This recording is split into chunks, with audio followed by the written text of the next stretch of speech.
નમસ્કાર. ટેલિવિઝનનો ઇતિહાસ આમ વિશ્વમાં લગભગ એક સદી પુરાણો છે. એક માન્યતા પ્રમાણે 1923માં જોન લોગી બાયર્ડે ટીવી શોધ્યું હતું અને પછી 1927માં ચોક્કસ પાર્ટ ફિલ ફ્રાન્સવર્થે શોધ્યા. એટલે બે મત છે કે ભાઈ ટીવીના જનક કોણ, તો કોઈ જોન લોગી બાયર્ડને, મોટાભાગનો વર્ગ જોન લોગી બાયર્ડને માને છે. ભારતમાં 1959માં ટીવી આવ્યું, લગભગ આપણે ત્યાં 65-66 વર્ષનું ટીવી થયું અને વિશ્વમાં એનો ઇતિહાસ 100 વર્ષનો છે. પણ ટીવી છે ને બહુ સબળ માધ્યમ છે, કારણ કે દ્રશ્ય શ્રાવ્ય છે, ઓડિયો વિઝ્યુઅલ છે. એ શિક્ષણનું મોટું માધ્યમ છે.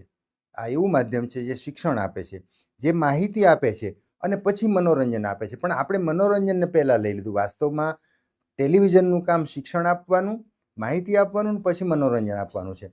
તો ટીવીના આ 3 ઉપયોગો મુખ્ય છે. તો બસ એ ઉપયોગોને આપણે બરાબર એના હેતુઓને સમજીએ અને ટીવીમાં બિનજરૂરી સમય બગાડવાને બદલે શિક્ષણ, માહિતી અને પછી મનોરંજન લઈએ.